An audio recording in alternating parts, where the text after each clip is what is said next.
Hola queridos amigos, es un privilegio para mí poder estar delante de ustedes para darles las respuestas a las preguntas claves que la Unión Peruana del Sur está colocando en su página web. En esta semana la lección de escuela sabática titula Falsos Maestros y tiene varias lecciones importantes para nosotros, para nuestra iglesia.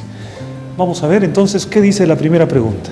La primera pregunta dice lo siguiente: los seguidores de Jesús en la época de Pedro tuvieron que lidiar con falsos maestros que intentaron introducir falsas enseñanzas. ¿Qué piensan ustedes? Ya en el tiempo del apóstol Pedro, la iglesia tenía que lidiar con herejías, con falsos maestros, con movimientos independientes del cuerpo de la iglesia. Vamos a ver qué es lo que dice la lección de escuela sabática. El día sábado de tarde hay una declaración que dice lo siguiente: al igual que la nación judía en el pasado había tenido que lidiar con falsos profetas, los seguidores de Jesús en la época de Pedro habrían de tener que lidiar con falsos maestros que introducirán encubiertamente herejías destructoras en la iglesia misma. Es decir, el propio apóstol Pedro advierte que habrá falsos maestros con el propósito de enseñar doctrinas que no son de Dios, que no están en la palabra de Dios. Ha pasado tanto tiempo y aparentemente el mismo espíritu podemos ver en nuestro tiempo. La respuesta entonces es verdadero. Respuesta verdadero. Vamos ahora con la pregunta número 2. Pregunta 2 dice lo siguiente: por lo que escribió Pedro, podemos ver que Pedro no concebía la idea de que la doctrina no tiene importancia. ¿Será que para Pedro la doctrina era muy importante y él no tenía una idea de pensar que la doctrina no fuese importante? Vean lo que dice el día domingo, lo siguiente: por lo que escribió Pedro, podemos ver que se trataba verdaderamente de enseñanzas peligrosas, lo que explica por qué reaccionó tan fuertemente contra ellos. Pedro no concebía la idea de que la doctrina no tiene importancia. Hay algunas personas que dicen solo Jesús, solo comunión, solo la experiencia existencial, la doctrina no importa, la doctrina está en un segundo plano. Pedro no pensaba así, para él la doctrina era muy importante y por eso escribió estas líneas advirtiendo de la existencia de falsos maestros. Por lo tanto, la respuesta es verdadero. Vamos ahora con la pregunta número 3. Pregunta 3 dice lo siguiente: Pedro advierte que está equivocado cualquier concepto de libertad en Cristo que deja a una persona libre de la esclavitud del pecado. Había muchos conceptos acerca de la libertad en Cristo. ¿Con cuál concepto es el que Pedro concuerda? Vamos a ver qué es lo que dice la lección. En el día lunes hay una declaración que dice lo siguiente: cualquier concepto de libertad en Cristo que deja a una persona bajo la esclavitud del pecado es el tipo de error sobre el que está advirtiendo Pedro aquí. Es decir, el error es un concepto de libertad que continúa dejando a la persona bajo la esclavitud del pecado. La libertad que Cristo ofrece no es libertad para hacer lo que nuestro corazón desea, porque nuestro corazón es engañoso. La libertad que Cristo ofrece es liberar al corazón del pecado y de esa manera ser auténticamente libres. Se trata de una libertad del pecado, por lo tanto la respuesta es falso. Respuesta falso. Vamos ahora con la pregunta número 4. Dice lo siguiente: la libertad que prometen los falsos maestros es radicalmente diferente de la libertad que Jesús prometió a aquellos que lo seguían. ¿Qué les parece a ustedes? ¿Será falso o verdadero? En la lección del día martes tenemos una declaración que dice lo siguiente: los falsos maestros prometen libertad, tal como lo señala Pedro. La libertad que prometen es radicalmente diferente de la clase de libertad que Jesús prometió a aquellos que lo seguían. Es una verdad, una libertad diferente. Esa libertad que te ofrece hacer lo que tú quieras, seguir los deseos de tu propio corazón, es diferente. Porque cuando sigues los deseos de tu corazón, un corazón esclavizado por el pecado, en realidad no eres libre, eres esclavo del pecado. Y si uno es esclavo del pecado, no tiene auténtica libertad.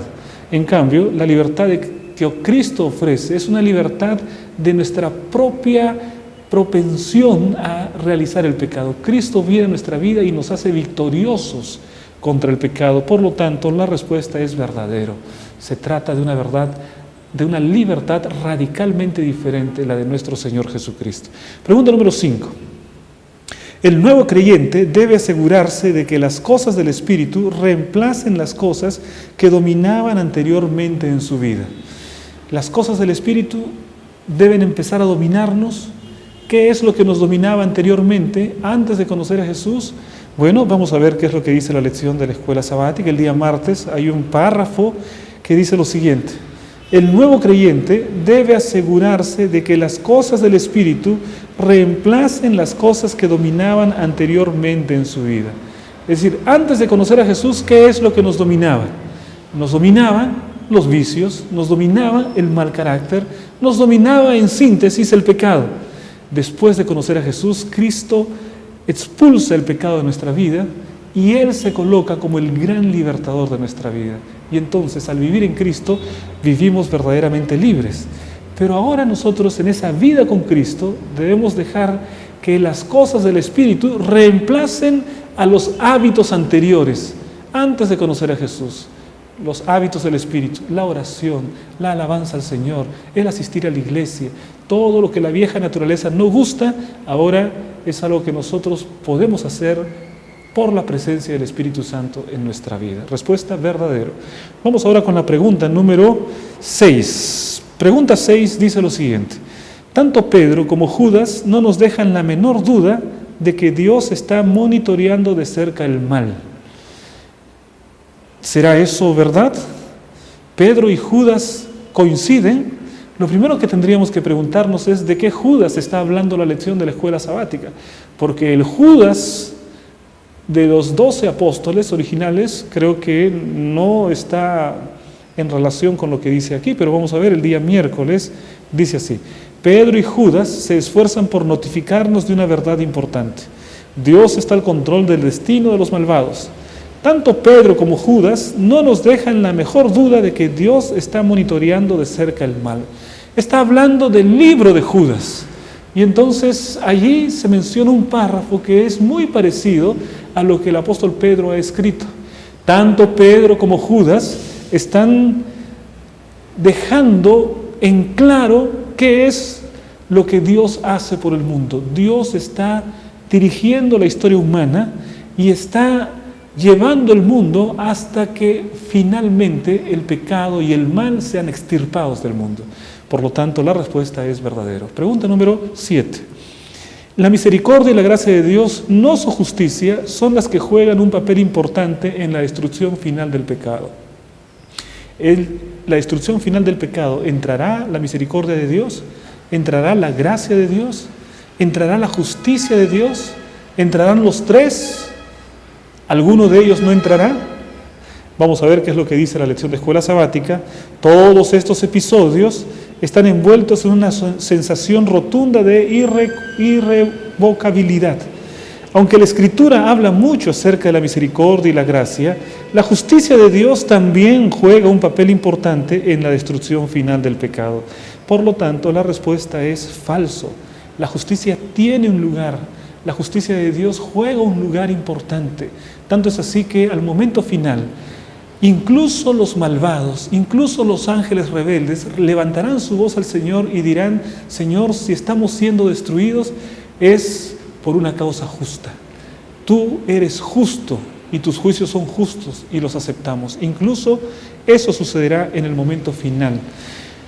Vamos a ir ahora a la pregunta número 8. Pregunta 8 dice lo siguiente: nunca se llegó a demostrar que había menos de 10 personas justas en Sodoma. ¿Qué les parece a ustedes? ¿Será cierto eso? ¿Será cierto que nunca se llegó a demostrar? El jueves contiene un párrafo que dice lo siguiente: la poca probabilidad de hallar incluso 10 personas justas en Sodoma quedó demostrada por lo que sucedió con los mensajeros enviados a visitar a Lot. La ciudad fue debidamente destruida, solamente Lot y sus 2 hijas escaparon, 3 personas, ni siquiera 10 personas justas. Quedó demostrado que no habían ni 10 personas justas en Sodoma. Y entonces, si hubiesen habido 10 personas justas, Sodoma no hubiese sido destruida. Los juicios de Dios son justos. Eso nos lleva a pensar entonces que el Señor es misericordioso con el mundo a causa de un pueblo justo que tiene en el mundo. La respuesta entonces es falso. Respuesta falso. Vamos a la pregunta 9.